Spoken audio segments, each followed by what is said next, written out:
Esse momento que nós estamos revisitando uma condição tão comum, mas tão esquecida há tantos anos, que é a disfunção de glândula de Meibomius e blefarites.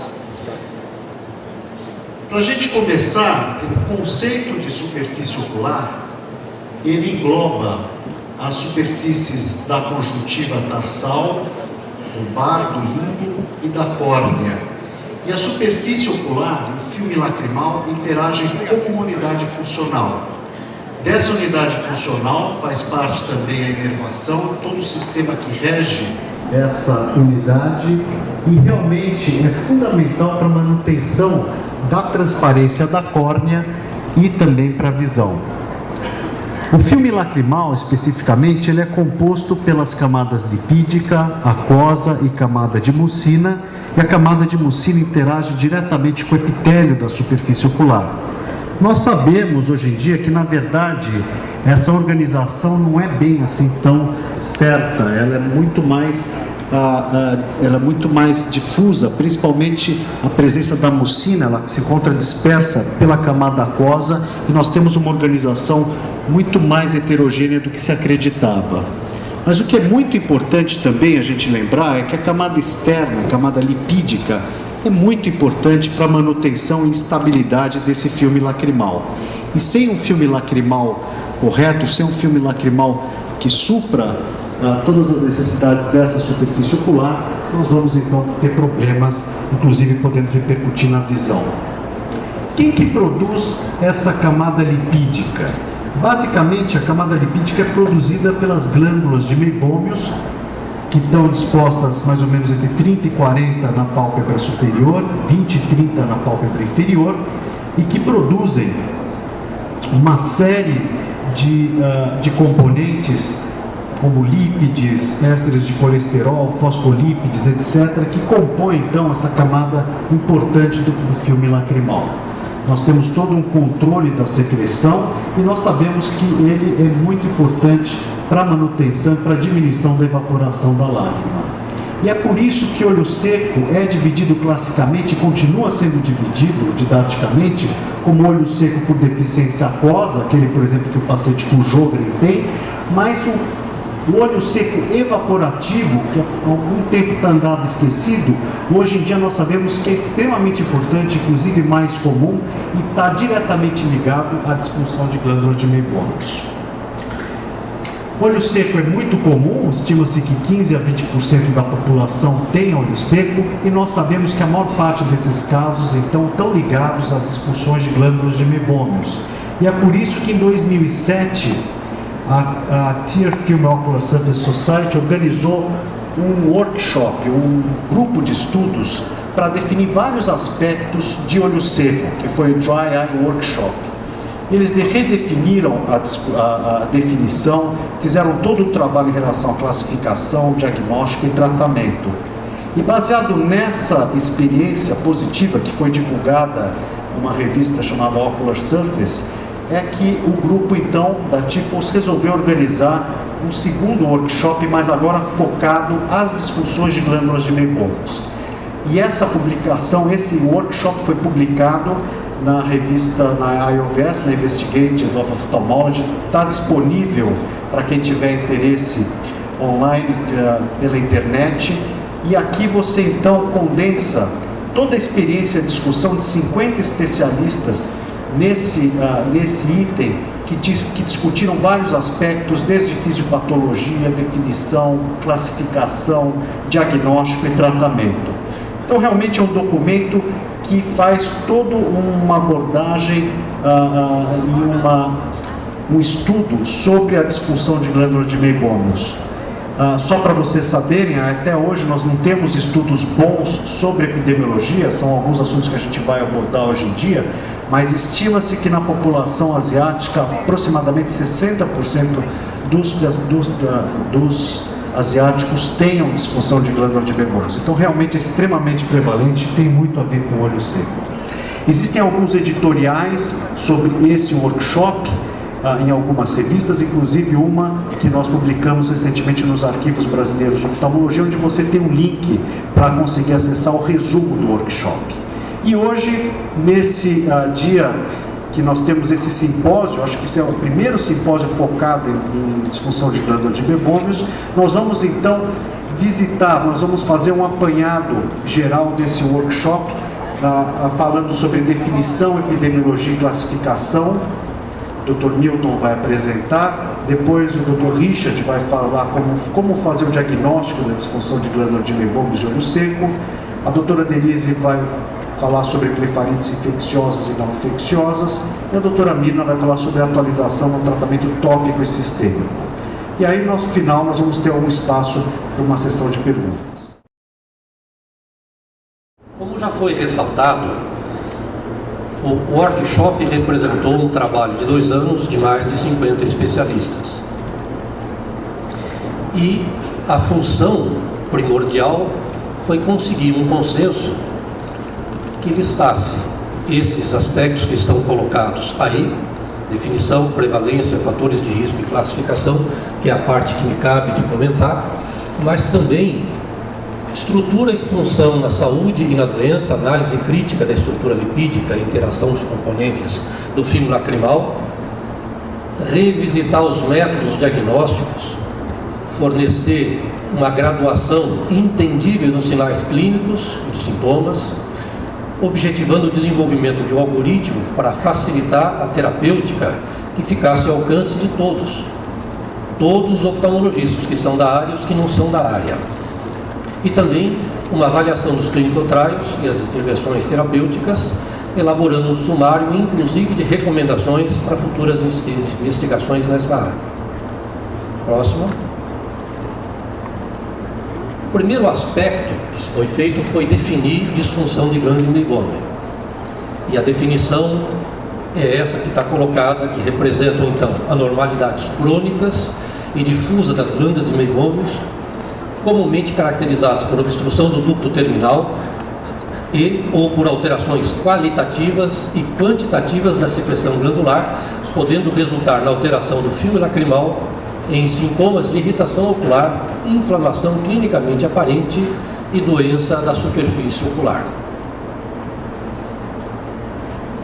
Observe aspectos clínicos associados à secreção, através da expressão, a característica da secreção, que vai ficando mais granular, mais espessa, até adquirir a característica de filamentos de pasta dental inferiormente, ou, mais cronicamente, os orifícios já apresentando fibrose periductal. Ou então, caminhando nessas apresentações clínicas, observem que a abertura dos orifícios ocorrendo já na conjuntiva e essas reentrâncias que são chamadas de dimple na margem posterior, que já são a reabsorção das glândulas, e também no último desenho o epitélio entre os orifícios das glândulas Meibomius, mostrando esse é o aspecto clínico que a gente observa na lâmpada de Fenda.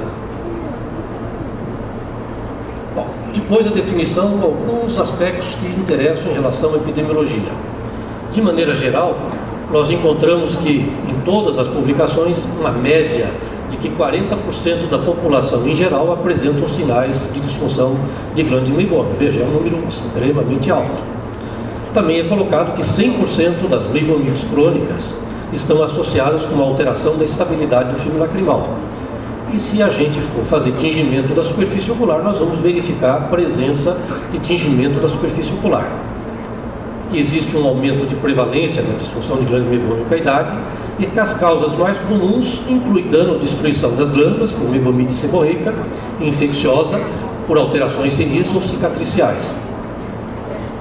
Outros dados que chamam a atenção é que 51% das disfunções de glândula de Meibomius estão presentes na acne rosácea, 71% em dermatite seborreica, e que as causas mais comuns incluiriam desde a ausência congênita das glândulas, disquias adquirida ou congênita e mesmo neoplasia meiboniana. Quais são os fatores de riscos que estão elencados na literatura? Aqui também é importante dizer que não existe uma sistematização entre meibomite, blefarite anterior, blefarite posterior, por isso está colocado aí que a blefarite é um termo genérico para designar alterações inflamatórias de diversas etiologias e apresentações. E que também a disfunção de glândula meiobâmica está presente no olho seco evaporativo, que é a primeira manifestação inicial, mas que isso vai contribuir mais tarde, inclusive para que através disso se manifeste um olho seco, com diminuição de produção. E mesmo o olho seco primário, que começa com diminuição de produção, na sequência a associação com disfunção de glândula meibômica. Então, na literatura, os fatores de riscos oftálmicos apontados são esses aí: aniridia, blefarite crônica anterior e posterior, uso de lente de contato, presença do demodex folliculorum, tatuagem nas pálpebras, síndrome da flacidez pós-febral, inflamações como conjuntivite papilar gigante, presente em ictiose, radiação nodular de Salzmann, tracoma, e que os fatores de riscos sistêmicos incluiriam idade, deficiência de andrógeno, alergia, atopia, hiperplasia prostática benigna, pemphigoide cicatricial, síndrome de displasia ectodermal, síndrome de Turner, hipertensão, transplante de medula óssea, menopausa, doença de Parkinson, síndrome do ovário policístico, psoríase, rosácea, Joubert, Steven Johnson, necrólise epidermal tóxica, vejam que são inúmeros. E também associados ao uso de medicações, destacando aí os androgênicos, antidepressivos, antihistamínicos, medicações usadas para o tratamento de hiperplasia prostática benigna e terapia hormonal pós-menopausa. E para resumir, como é difícil você ter estudos que possam ser comparados, esse diapositivo mostra um resumo da meta-análise que se tem na literatura sobre disfunção de glândula meibômia, trabalhado em duas populações: uma população usuária de lente de contato, que apresenta disfunção de glândula meibômia, e uma que não apresenta, que não usa lente de contato e que tem disfunção. Se vocês acompanharem, vocês vão ver que o primeiros autores, Horner, colaboradores, a prevalência nos usuários de lente de contato de disfunção é de 40,7% e de 37,7% no grupo controle, uma diferença de 3%. Marin, 60% na presença de lente, 56,7% presente em não usuário de lente. ONG Lake 30% e 20%, uma diferença de 10%, e ONG 30,2% e 22,7%, uma diferença de 7,5%. E como as meta-análises, elas partem do princípio que somente artigos ou informações científicas que têm um desenho apropriado são elencadas para poder tirar essa conclusão, veja que a conclusão dessa meta-análise é que a diferença somada é de 5,6 e não deu um P significativo. Ou seja, existe uma limitação do tamanho da amostra, do desenho, e não há possibilidade nenhuma de ter uma análise coerente. O que significa é que não existe mesmo um estudo epidemiológico bem definido pelas limitações impostas pela falta de consenso ou padronização da definição, classificação e caracterização da disfunção de glândula meibômica. Por isso aconteceu o workshop, por isso 50 especialistas da área trabalharam nesse tema durante 2 anos. E se espera que após a padronização, então, se vá poder ter resultados mais coerentes. Então, se a gente olha na literatura e vê que a prevalência varia de 40% a 50%, como é que pode explicar, por exemplo, que você encontre na literatura prevalência de disfunção de glândula meibômica de 3,5%, tá? Trabalho do Shai e colaboradores, Gonçalves Buray e Evaluation, até 69,3% do trabalho do Beijing Eye Study, quer dizer, mostrando de maneira bastante clara que não foi adotado o mesmo critério diagnóstico, então não dá para comparar. Aqui também, se a gente observar, uma das preocupações desse workshop foi classificar as disfunções de maneira qualitativa pela característica do material da secreção e quantitativa das glândulas que vão apresentar secreção quando submetidas a uma expressão. E que, se a gente considerar do ponto de vista quantitativo, nós podemos ter aumento do volume e nós podemos ter uma secreção oleosa, caracteriza mais um quadro de seborreia, que pode estar associado também com crescimento bacteriano, liberação de lipases e mediadores tóxicos, que depois vai acabar, num segundo momento, caminhar para o que é a fisiopatologia mais essencial, que é a hiperceratinização do epitélio do ducto e obstrução. que também são as alterações qualitativas, contribuindo, está aqui também, fatores como foi mostrado anteriormente, idade, sexo, distúrbios hormonais, o uso de lente de contato e idade. Essa obstrução, que é a característica fundamental que vem do aumento da viscosidade da hiperceratinização, acaba nos dois braços provocando ou uma baixa liberação da secreção da glândula de mebômio, ou no outro braço, por estase, por aumento de pressão, dilatação, atrofia também, uma baixa liberação. Havendo baixa liberação, nós temos uma alteração da estabilidade do fio lacrimal. Alterou a estabilidade, diminuiu, a superfície fica exposta, inflama, aumenta a osmolaridade, são secretados os mediadores de inflamação, que é a mesma via do processo fisiopatológico que incorpora os passos iniciais que vão determinar o olho seco por diminuição de produção lacrimal. Ou seja, se a gente olhar numa forma de um fluxograma, nós temos a doença da glândula de mebômio, chamando mais atenção para a disfunção de glândula de mebômio, podendo ser hipossecretória ou hipersecretória e obstrutiva, que é a parte medial. Na hipossecretória ela pode ser primária ou secundária, na hipersecretória também, primária ou secundária, secundária dermatite seborreica, acne rosácea, e na obstrutiva ela pode ser cicatricial, primária ou secundária a essas condições que estão colocadas, e não cicatricial também secundária, dermatite seborreica, acne rosácea, atopia, psoríase. O que isso produz? Alteração do filme lacrimal, inflamação ocular, inflamação clinicamente aparente e doença da superfície ocular. Um aspecto importante que foi colocado, que a preocupação era arrumar uma forma de graduar a alteração qualitativa e graduar a alteração qualitativa. Então, qual é a classificação importante disso? A qualidade da secreção foi proposta que fosse avaliada fazendo a expressão de 8 glândulas de mebômio do terço central da pálpebra inferior e observar a qualidade da secreção. Se a secreção é clara, é graduada como 0. Se a secreção é turva, com debris, forma granular, 2. Se ela é espessa, como a pasta dental, 3. O que dá uma variação nessa avaliação de 0 a 24 na soma dos scores. Na expressividade, se fez a expressão, saiu secreção, avalia em 5 glândulas do terço central da pálpebra inferior, score de 0 a 3, colocado como vocês estão vendo, 0, todas as glândulas apresentaram saída de secreção quando se faz a expressão delas. 1, 3 ou 4 glândulas, 2, 1 ou 2 e 3, nenhuma. E os scores de tingimento utilizando esquemas também de scores. Aqui está só mostrado o do DILS, que é esse que está à direita, em que a córnea é dividida em 5 porções. Como o score varia de 0 a 3, 0, nenhum tingimento, 1, pontos esparsos, 2, pontos agregados e 3 áreas. Veja que na córnea poderia essa variação variar de 0 a 15, como a conjuntiva são 6 áreas, poderia variar de 0 a 18, dando um total de variação de score de 0 a 33.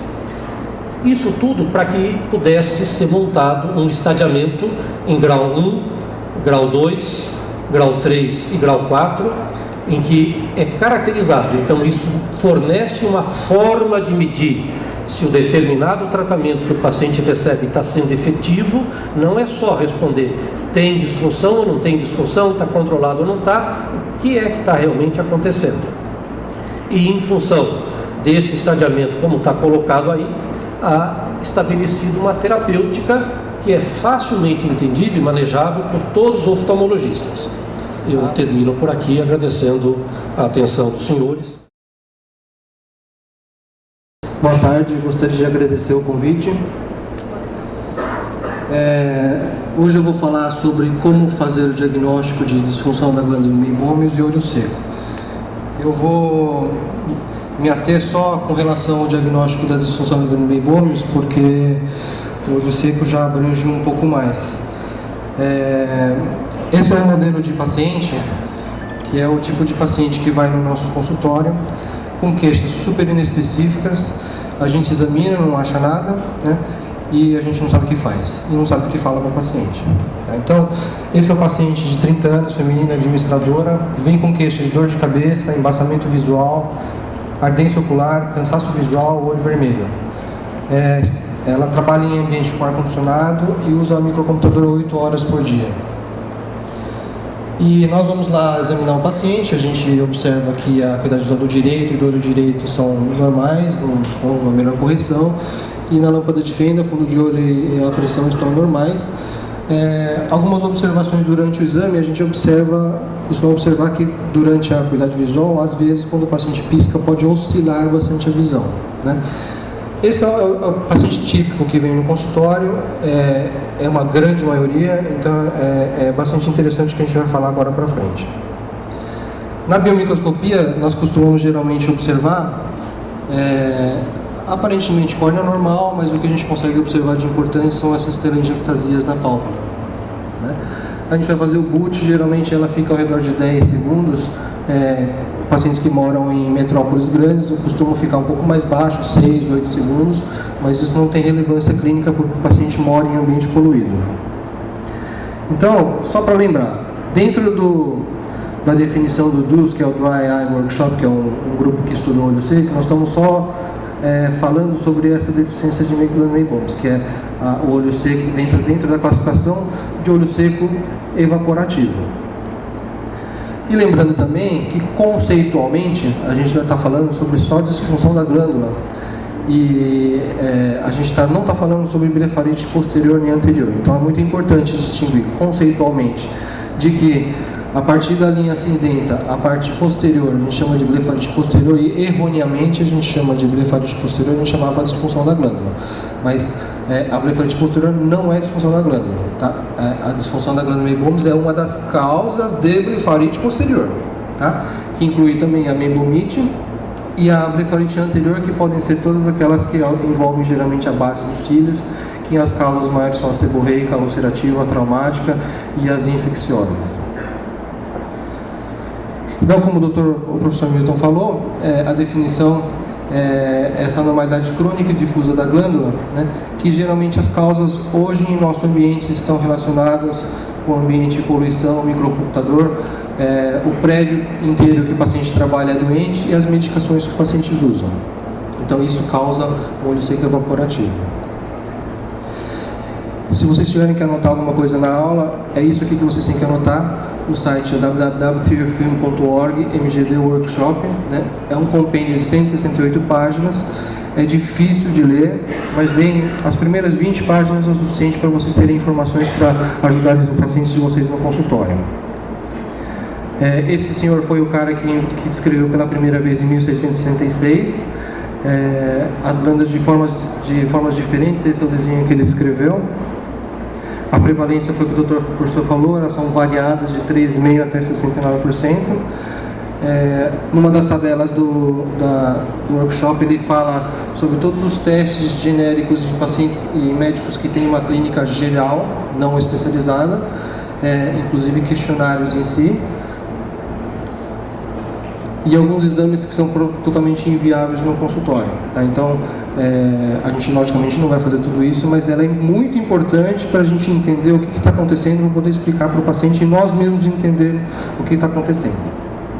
Então, o impacto social da disfunção da glândula de Meibomius é uma pergunta que a gente se faz: por que as pessoas desenvolvem essa doença de acordo com o tempo, né? Então, o ser humano vive mais, né? O ambiente que a gente trabalha não está adequado, né? O trabalho no escritório, a postura, os computadores que a gente tem que estar interagindo com ela, isso faz com que o impacto social seja bastante grande. Então, nós precisamos estudar os hábitos diários dos pacientes, tá? Então, voltando àquele caso que eu mostrei aquela hora, um paciente jovem, com um exame normal, definindo um pouquinho mais os sintomas do paciente, ela tem uma dor de cabeça que nos dias em que trabalha aí piora a dor de cabeça, no final do dia tem mais cansaço na região acima das pálpebras, um embaçamento visual que é recorrente, que vai e volta, tem hora que está super bem, melhora quando pisca ou quando aperta os olhos. A ardência do paciente, ela piora quando fecha o olho, e durante o trabalho, ela é acompanhada durante o trabalho todo e acompanha de lacrimejamento depois de algumas horas do trabalho. O cansaço visual, geralmente no final do dia, quando dirige à noite.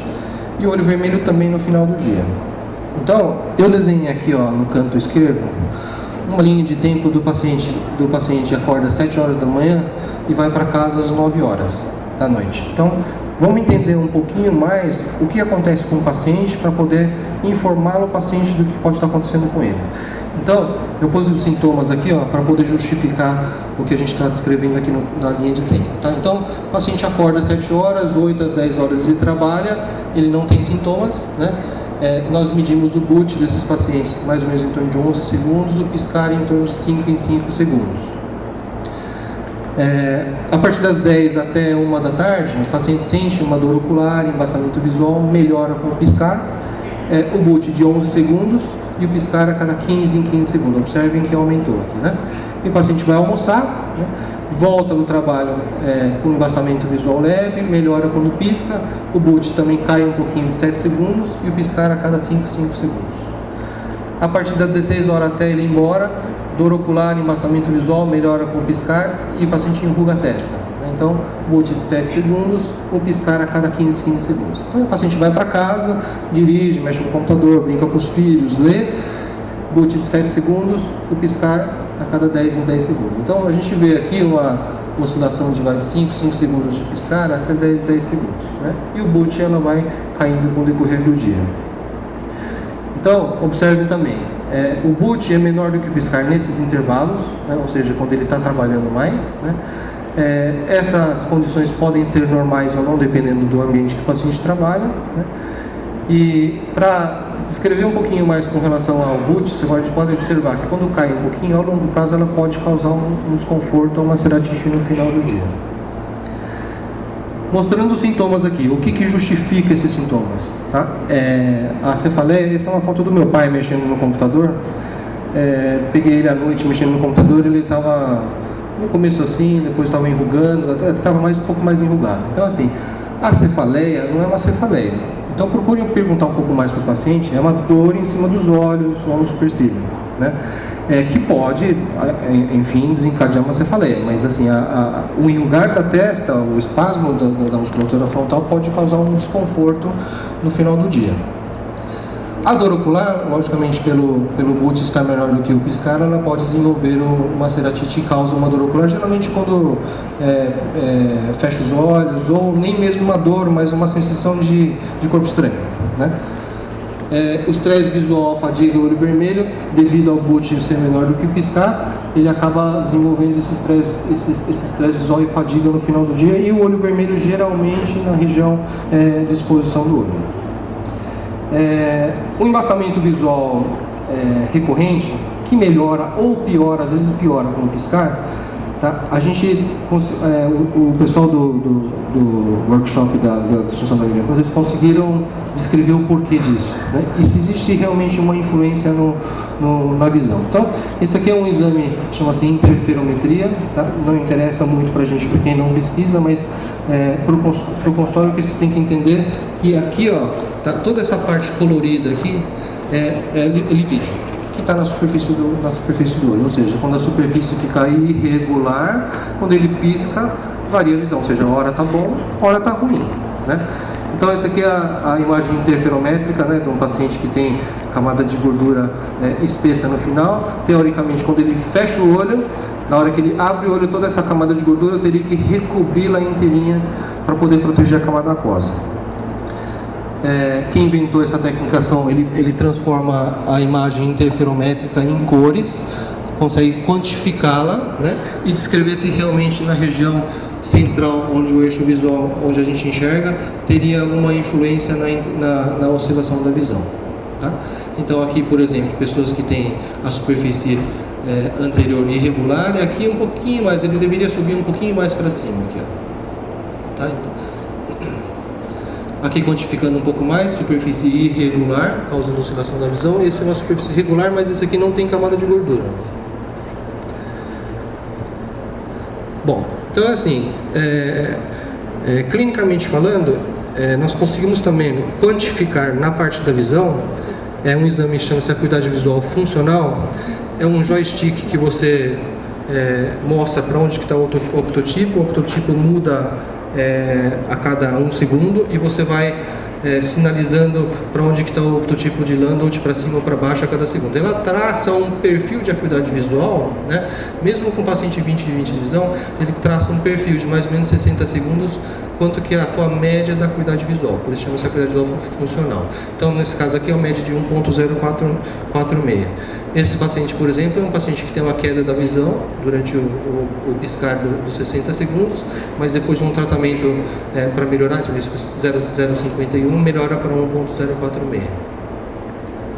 Então, isso tudo é só para provar que realmente o paciente tem razão e a gente precisa valorizar os sintomas do paciente, que muitas vezes a gente fala, não, você não tem nada, vai embora, tchau, não é assim, né? Então, e no consultório você vai ver o paciente realmente, às vezes você não consegue ver nada, né? Esse é um exame que a gente comprova que realmente a lágrima evapora, né? Então, os olhos secos evaporativos estão ligados realmente à evaporação também, então esse aparelho comprova isso, né? Então, tudo a baboseira que eu falei aqui, não importa se a gente não consegue passar essa informação para o paciente. Então nós precisamos passar essa informação e o que a gente precisa explicar para o paciente? Em palavras fáceis, né? 3 camadas de lágrima, pode até falar que é duas de água, uma de gordura, né? Então quando você coloca num copo d'água, a água e a gordura, elas ficam bifásicas. Explica para o paciente, quando você coloca esse copo de água no sol, a água não evapora porque a gordura está protegendo, né? E se você tira a camada de gordura, facilita a evaporação, né? Então, isso é uma explicação para o paciente que é muito simples. Então, eu explico, a tua camada de gordura não está boa, tá? Por quê? Por causa disso. Depois vamos chegar vou mostrar a parte da lâmpada de Fendel. Esse modelo aqui que a gente está falando é um modelo proposto, ela não é um negócio que a gente consegue realmente ver isso mesmo, mas é um modelo proposto pelo grupo da disfunção da glândula Meibom. Então, aqui é uma córnea com a água e a gordura por cima. Quando a gordura se desfaz, evapora a água por aqui, né? Quando ela evapora, quando a gordura se desfaz no centro do eixo visual, ela forma uma superfície regular, oscila a visão, evapora por aqui. Quando a córnea se expõe, o ser humano sente a ardência. A defesa do nosso olho é lacrimejar, tá? Então explique isso para o paciente. Então explique também que a camada de água é produzida pela glândula lacrimal principal, as acessórias, que a camada de água pode ser reposto também com colírios lubrificantes. Portanto, colírio lubrificante não trata a disfunção da glândula Meibom, ajuda apenas, né? E a camada de gordura é produzida por essas glândulas que ficam ao redor da pálpebra, na base dos cílios. Então você pode até falar para ele que, se você olhar no espelho, você consegue ver os pontinhos que é a desembocadura da glândula. Isso tudo você tem que explicar também que a glândula, a gordura da lágrima não consegue ser reposto por nenhum tipo de colírio disponível no mercado. Então, uma das únicas maneiras de você conseguir repor, de resolver esse problema, provavelmente fazer o tratamento apropriado para a disfunção da glândula. Então, depois que você explicou para o paciente, né, você tem que achar no paciente também alguma coisa que justifique isso, né? Isso é uma coisa muito difícil, porque existe uma correlação negativa, né, entre os sinais e os sintomas dos pacientes que têm disfunção da glândula Meibom. Ou seja, o paciente às vezes sente melhora, mas você olha na lâmpada, está igual, ou até pior, né? Ou vice-versa. Então, é uma coisa que a gente trata o paciente e não melhora nada, e o paciente acha que melhorou muito, ou vice-versa. Então, isso é muito importante você entender. O que a gente tem que observar na lâmpada de Fendel, né? A mucosa, essas são as pálpebras normais, tá? Então, a mucosa tem que ser limpinha, não pode ser vascularizada do jeito que aqui. Aqui a gente consegue observar bastante estase, gordura extasiada na região, saída da desembocadura da glândula com bastante gordura também nessa região. Essas telangiectasias, esses vasos sanguíneos ao redor também é muito importante. A secreção que você sai da glândula, ela tem que ser translúcida. Então, quando ela é amarelada, significa que ela teve em alguma hora uma estase dessa glândula, tá? Aqui um pouco mais amareladinha, e aqui, quando ela está bem extasiada, você tem que espremer ela, sai aquelas minhoquinhas bem nojentas, né? Aquela imagem que eu mostrei para vocês com relação à telangiectasia, isso aqui é sinal de sofrimento, de que provavelmente ele tem a disfunção da glândula blefarite há muitos anos, ou há muitos meses, né? Isso aqui faz com que a lágrima também fique muito espumosa. O que a gente consegue ajudar com relação a exames complementares, o shimmer, rosa bengala, fluoresceína, elas só servem para descartar as doenças de olho seco relacionadas a Sjögren ou os olhos secos que não estão relacionados com a deficiência aquosa, né? O BUT ajuda um pouquinho, mas nós temos também influência do ambiente. Então, o workshop ele sugere fazer 12 coisas, tá? O questionário de sintomas, que é o USD, que é o mais utilizado, a medida da frequência do piscar e o cálculo do intervalo de piscar, que é bem complicado a gente fazer isso no consultório, a medida do menisco lacrimal, que dá para fazer na lâmpada de fenda, geralmente com a lâmpada de fenda desligada no comecinho, depois você já aumentando devagarzinho, a medida da osmolaridade lacrimal, que também no consultório é muito difícil fazer, a avaliação da estabilidade do filme lacrimal, que é representado pelo BUT ou outros aparelhos, o índice de proteção ocular, que é o BUT sobre a medida a frequência do piscar, a fluoresceína para ver se está corando ou não, né? O teste de shimmer no fenol vermelho para descartar as deficiências aquosas, as alterações morfológicas da pálpebra, que isso aqui é importante para ver se a cronicidade da doença, né? A expressão da glândula para ver o aspecto da glândula, e a meibografia, que é a visualização da glândula, ou por ultravioleta, ou por processos digitalizados, ou apenas utilizando uma caneta com a lanterninha na ponta que você consegue observar as glândulas, se está em estágio ou não. Então, assim, às vezes no consultório é um pouco complicado a gente fazer todos esses exames, mas eu acho que uma ou outra delas para descartar doenças de deficiência aquosas e outras para você explicar um pouquinho mais para o paciente e tentar definir isso no teu raciocínio terapêutico. O que eu tinha que falar era isso. Eu fico à disposição de eventuais dúvidas. É um assunto extremamente controverso, mas é isso que a gente tem para falar. Muito obrigado. Bom, o Zé Álvaro pediu para eu falar sobre blefarites infecciosas e não infecciosas. É um tema muito extenso e ele acaba esbarrando muito na palestra dos outros colegas, mas uma coisa que todos comentaram, eu ainda acho que é válido para a gente fazer diagnóstico e até conduzir uma blefarite, é realmente diferenciar o que é anterior e posterior. Anterior é geralmente as blefarites que a gente considera blefarite verdadeira, anterior, caspinha, infecção, e a posterior realmente é o que envolve as doenças da glândula de Meibômio. Partindo daí a gente vai saber como tratar uma, como tratar outra, ou se o paciente tiver as duas, que isso é bastante frequente, a gente trata as duas ao mesmo tempo, né? Das blefarites anteriores, as mais frequentes, das infecciosas principalmente, a estafilocócica sem dúvida nenhuma, mas tem uma série de outras que é bom a gente fazer uma revisão bem rapidamente, né? Então vamos começar com o casinho para variar, os meus casinhos, né? Então esse menino de 12 anos, muito atópico, e veio com esses achados clínicos. É claro que todo mundo vai olhar para a boca, mas não, a gente é oftalmologista, a gente vai olhar para os olhos. E ele tinha essas vesículas espalhadas nos dois lados. E agora? Com essa idade, isso é herpes bilateral? Isso é herpes, né? Porque a única diferença que tem do herpes para o paciente rígido e do herpes para o paciente atópico é que pode realmente ser bilateral no paciente atópico, como pode aparecer vários sítios, boca, nariz e os dois olhos, né? Como que a gente trata um menino desse? Ciclovir oral, 400 mg 5 vezes ao dia, de 7 a 10 dias, e a gente sempre olha a córnea, porque esses pacientes gostam de evoluir mal, porque a atopia predispõe à infecção herpética, né? Então sempre olha. E por que só não tratou com um aciclovir tópico? Eu sempre falo, são várias lesões, né? É claro que isso aqui vai embora e não vai deixar nenhuma sequela, mas ficar passando pomada 10 dias nos dois olhos é bem complicado. Então, se for localizado, e a gente vai ver isso agora, né? Pensando na blefarite que você adquire primariamente, ela é bastante disseminada e pode ser bilateral, e já a blefarite de recidiva de herpes é mais localizadinha, é mais fácil de tratar com pomada, né? Isso aqui é muito interessante. Essa paciente tem diferença com essa paciente de quase 30 anos. E até hoje, os pediatras esquecem de avisar as mães que são portadoras de herpes labial para não beijar os filhos. Quer dizer, 30 anos de diferença. A gente vive falando isso para o pediatra e o pediatra não orienta, né? Bom, como eu falei, como é que a gente trata? Então, se for uma lesão que está longe do olho, apesar que eu acho que essa está razoavelmente perto do olho, você pode nem tratar ou só tratar com uma pomadinha local. Já as blefarites herpéticas que chegam perto do olho, é obrigatório você tratar a pálpebra e tratar o olho também. Então, novamente, uma lesão tão extensa como essa, já é melhor você tratar com antiviral sistêmico, resolver o problema, ponto final, né? Não vou falar as dosagens porque não é esse o objetivo da aula.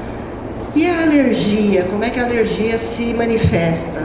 A alergia na pálpebra sempre vai ter descamação e principalmente prurido. É claro que você pode ter um caso mais discreto assim, mas você sabe que tem dobrinha de DM, que é típico da alergia, e a descamação. E coça muito. E é claro que sempre são pacientes com dermatite atópica. De novo, não adianta ficar passando pomada num caso desse, né? Então é lógico que esse caso aqui leva também tacrolimus, leva também ciclosporina, mas sistêmica. E esses pacientes, claro, são drásticos. As alergias, ou melhor, as blefarites alérgicas, quando elas atacam, elas comprometem muito a superfície ocular. A imunossupressão sistêmica, é claro, é sempre preocupante numa criança dessa, mas qualidade de vida não se compara, e a blefarite, óbvio, responde bem. Ou você pode até acrescentar um pouquinho de pomada local, já que hoje eles tendem a dar bastante imunossupressão bem reduzida para essas crianças, né? Um outro que às vezes a gente não presta atenção é o molusco contagioso, naquela lesão típica dele, né, com abertura central, um cogumelo que parece com abertura central, localizado ao redor dos olhos. O grande problema do molusco é que às vezes ele tem uma apresentação um pouco atípica, né, e a gente não vê, ou quando ele está muito pequenininho a gente não vê, e ele causa uma conjuntivite crônica. Então, se você não prestar muita atenção, principalmente nas lesões bem pequenas, você acaba deixando passar um quadro de conjuntivite folicular crônica porque você não viu o molusco, né? Tratamento do molusco, todos vocês sabem, a gente tem que drenar, tem que abrir essa porção e tirar o conteúdo que parece um conteúdo queratinoso dentro da lesão, né? Você pode fazer curetagem ou exérese. Eu, na verdade, pego uma lâmina 11, corto um pouquinho a entrada do molusco e aperto com uma pinça. Se for criança é mais difícil porque dói, mas no adulto isso é muito fácil de retirar na lâmpada de fenda mesmo, né? A grande dica é sangrar. Se você fizer a lesão sangrar, provavelmente você curou a lesão. Mas de todas as blefarites, sem dúvida nenhuma, a estafilocócica é a número 1.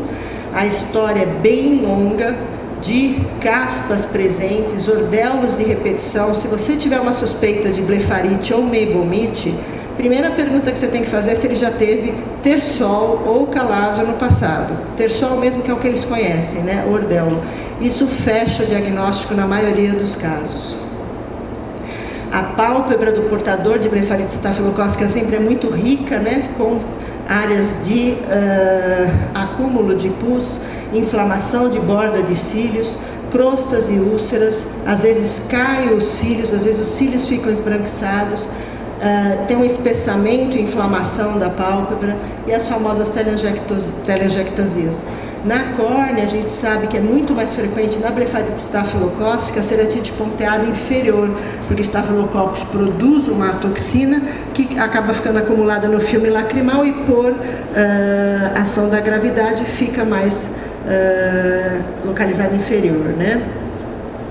Então, aqui alguns casos de blefarite estafilocócica grave, com ceratite ponteada severa, ceratite ponteada mais já uma flictênula localizada no ponto de toque da pálpebra inferior. E aqui casos bem mais drásticos, onde o pânus e a reação inflamatória é tão intensa que compromete a córnea. Não é raro a gente, infelizmente, até hoje, ver crianças com esse tipo de quadro. Às vezes com assimetria que nos faz confundir com herpes, porque tem uma neovascularização localizada, fasciculada, e a gente fica achando que é herpes, né? A grande coqueluche, a grande controvérsia da hora é, sem dúvida nenhuma, o Demodex. Então, todo mundo está ouvindo falar do Demodex, vamos colocar tea tree oil, vamos dar ivermectina. Então, muita calma nessa hora, né? Na verdade, o Demodex, ele é uma flora normal dentro do organismo da gente. Quanto mais idoso o paciente fica, quanto mais seborréia ele tem, mais Demodex ele tem. Mas é claro que algumas pessoas chamaram a atenção se para os casos mais graves de blefarite estafilocócica ele não teria um papel. e realmente ele tem. Parece que ele é um vetor para o Staphylococcus aureus e ele favorece que a blefarite se perpetue na pálpebra. Ainda tem bastante controvérsia com isso, mas esse trabalho que ainda nem foi publicado, está em revisão ainda, onde foi feita uma meta-análise do que existe de trabalho, parece que assinala mesmo que o Demodex tem um papel. O grande problema é que ninguém olha os casos normais. Vão procurar o Demodex nos pacientes que têm blefarite, e blefarite grave. Teria que ter 2 controles. Pacientes com blefarite, pacientes sem blefarites e olhar o Demodex. Aí a gente arranca uns cílios, põe no microscópio e olha.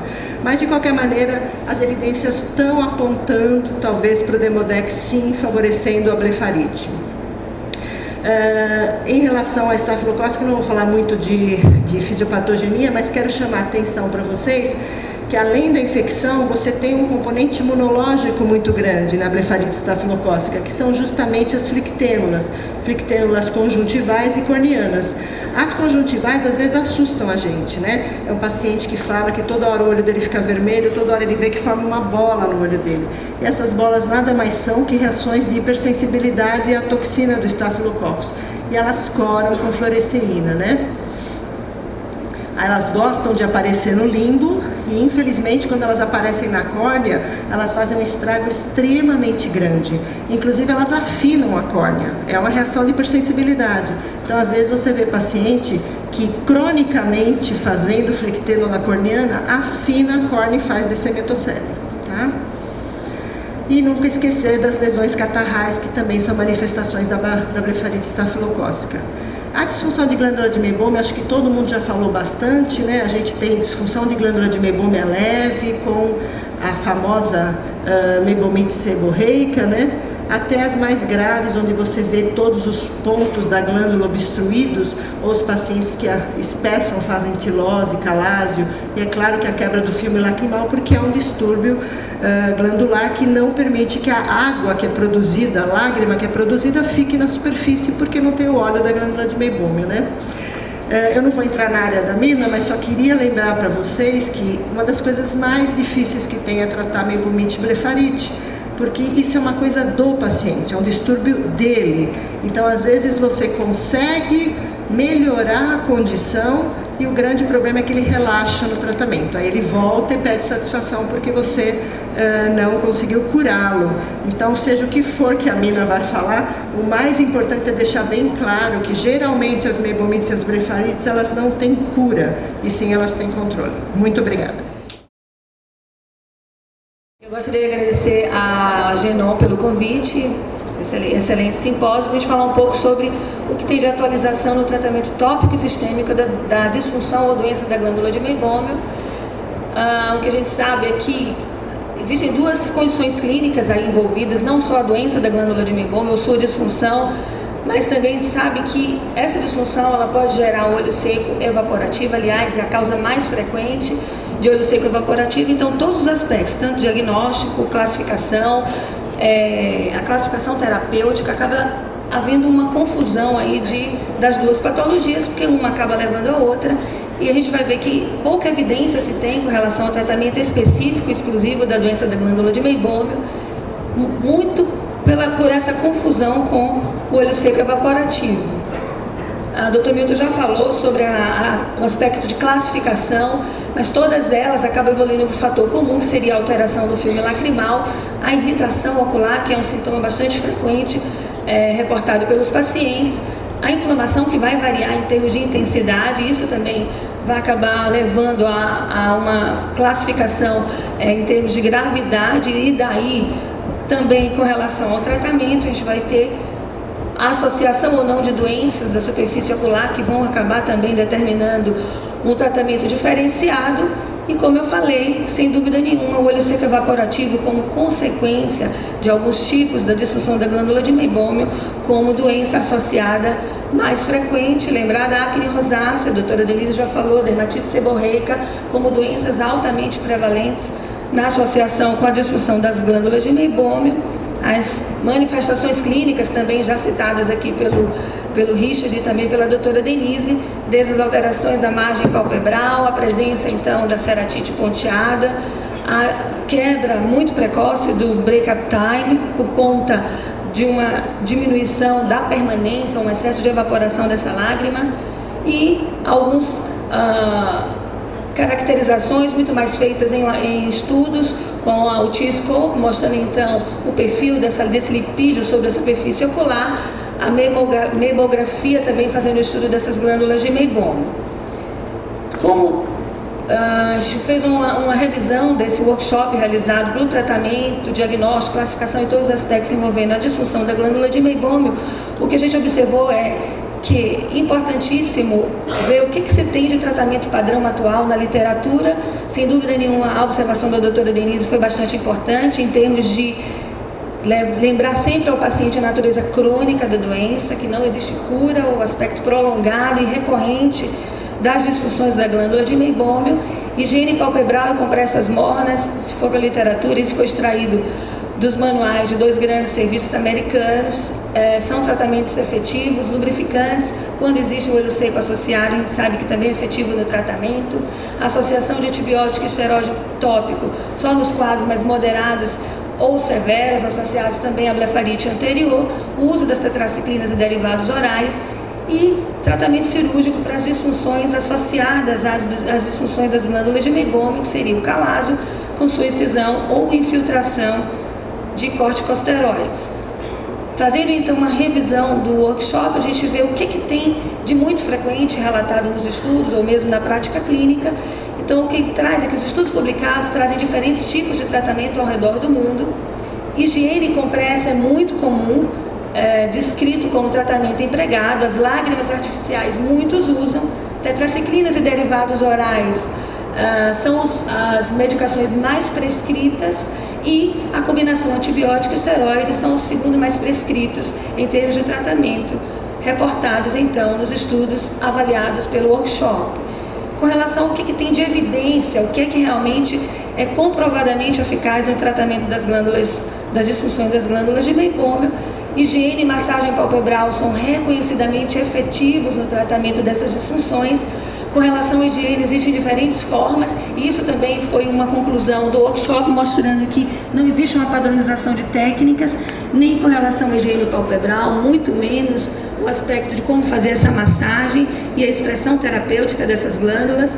A higiene, ela pode ser feita com o shampoo. Dos estudos publicados, a grande maioria usava o shampoo neutro infantil, que é o que muito comumente usado por nós aqui também, com o dedo ou com a utilização das hastes flexíveis, 1 a 2 vezes ao dia, por 5 a 15 minutos. Existe no mercado os géis para higiene palpebral, que muitos pacientes acabam se adaptando e preferindo, que causam menos irritação. Na massagem com calor local também existem descrições diversas, com a utilização desses iPads, aí de olho, não iPad de iPad, com esses iPads com calor local, com água quente, para amolecer e favorecer a expressão da secreção da glândula meibomiana. No mercado americano existem diversos, no Brasil existe a orientação, você pode fazer durante o banho, com a presença da água quente ou morna, ou utilizando compressas para a realização dessa massagem. Isso é importante, a massagem com calor local, para favorecer essa expressão. Isso ajuda muito com a eliminação da secreção da glândula de meibômio. Como eu falei, muito efetivo, mas não existe padronização de técnica descrita na literatura. As lágrimas artificiais, sem dúvida nenhuma, são muito utilizadas, principalmente a gente viu que existe uma altíssima associação da disfunção da glândula de meibômio com o olho seco evaporativo. Entretanto, não existem estudos que deem embasamento em termos de evidência da eficácia do uso da lágrima artificial exclusivamente para tratar a disfunção. Então, é tratamento da consequência, que seria o olho seco evaporativo, mas associado à disfunção, obviamente, não tem evidência na literatura. Lembrar sempre do aspecto da viscosidade, quanto mais viscoso, maior eficácia. Entretanto, tem essa maior retenção, pode levar ao borramento visual, isso é um aspecto ruim. Considerar os conservantes também, existem conservantes bem mais causam menos dano à superfície ocular, isso vai também determinar um melhor aspecto terapêutico nesses pacientes. Existe também no mercado a suplementação do filme lacrimal são as lágrimas artificiais emolientes. O spray lipossomal não existe aqui no Brasil. Essas lágrimas artificiais emolientes, elas suplementam lipídios ao filme lacrimal. Existem evidências de melhora de sinais e sintomas da disfunção da glândula de Meibomian, evidências na literatura. Existem, entretanto, são poucos artigos ainda com a utilização dessas lágrimas artificiais com conteúdo lipídico, e o mecanismo de ação esperado, na verdade, é uma redução da evaporação, mas o que se observou é que essas lágrimas artificiais emolientes, elas acabam estabilizando esse filme lacrimal e, como consequência, diminuindo a evaporação, ou seja, um efeito indireto na redução da evaporação do filme lacrimal. Um outro capítulo estudado foram os antibióticos, e aí os antibióticos sistêmicos e tópicos. Os macrolídeos hoje têm se dado muita atenção, porque eles têm efeitos imunomodulatórios, anti-inflamatórios, diferente da ação antibiótica. Aqui a utilização desses macrolídeos com, obviamente, um efeito adicional antibiótico, mas especialmente pela imunomodulação e o aspecto anti-inflamatório. Nos Estados Unidos existe disponível da maneira tópica a azitromicina, o metronidazol também muito utilizado, principalmente na associação com as doenças de pele como a rosácea.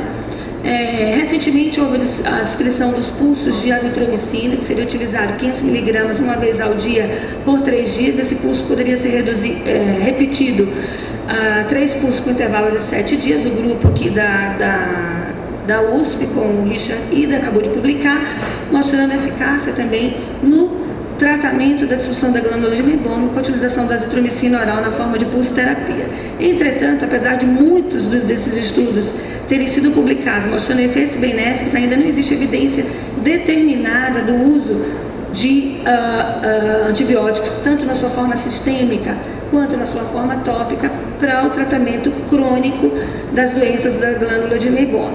As tetraciclinas derivados, sem dúvida nenhuma, existe uma associação, existe um nível de evidência bastante alto para a utilização dessas drogas no tratamento das disfunções das glândulas de Meibomian.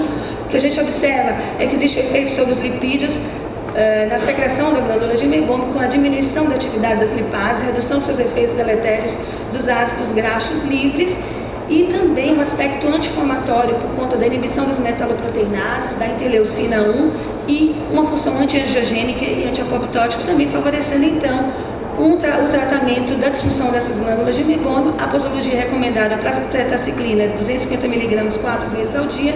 A doxiciclina ou minociclina, que são os seus derivados. Hoje em dia existe também a possibilidade da utilização de dosagens menores, com efeito também. Existem trabalhos na literatura mostrando que, por exemplo, 50, 20 mg por dia é suficiente para o tratamento a longo prazo das disfunções das glândulas de Meibomian, e aqui sim tem nível de evidência bastante alto com relação aos seus efeitos no controle da doença.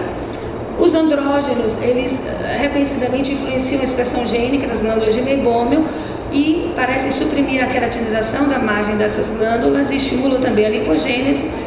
O uso de drogas sistêmicas anti-androgênicas já foi associado à doença ou disfunção da glândula de Meibomian. Entretanto, não existe evidência por conta da falta de estudos clínicos comparativos para a utilização desses andrógenos tópicos no tratamento dessas disfunções. O ômega 3, os ácidos graxos essenciais, eles ganharam muita popularidade nos últimos anos.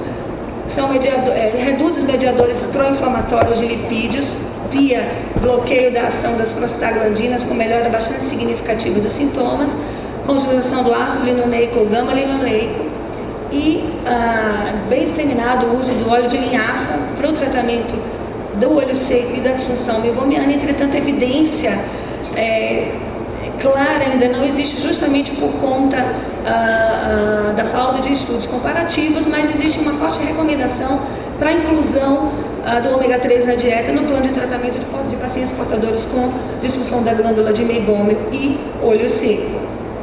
Imunomoduladores, eles podem ser utilizados também na associação com rosácea ou com outras formas de olho seco, com melhora de sinais e sintomas. Entretanto, existem poucos dados relacionados exclusivamente ao tratamento da disfunção da glândula de Meibomian, inicialmente com a utilização da ciclosporina, mais recentemente o uso do tacrolimus, a gente usa no tratamento da dermatite ou da blefarite alérgica, pode ser também uma nova arma no tratamento dessas glândulas de Meibomian. Entretanto, não existe evidência por falta também de trabalhos. Tratamento cirúrgico foi introduzido recentemente com a drenagem dessas glândulas usando um probe intraductal. Entretanto, os estudos também são muito poucos. Quem teve experiência de usar não foi muito bem, há um desconforto muito grande para a dilatação dessas glândulas e um favorecimento à eliminação dessa secreção.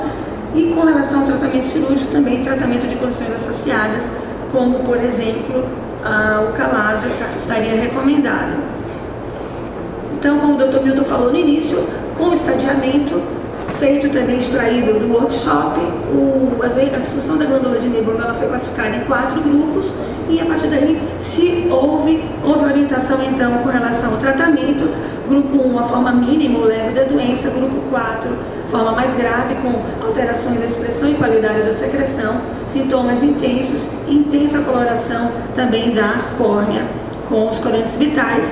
E isso gerou um algoritmo de tratamento em que, no grupo 1, a forma mais leve, deveria haver uma orientação dietética, um controle ambiental e considerar a higiene palpebral. No grupo 2, onde já haveriam mais sintomas, mais alterações dessa margem e da secreção palpebral, com pouca repercussão ainda na córnea, faríamos a mesma coisa e introduziríamos na dieta, então, o ômega 3, as lágrimas artificiais, dependendo aqui da gravidade, a utilização das citociclinas e seus derivados.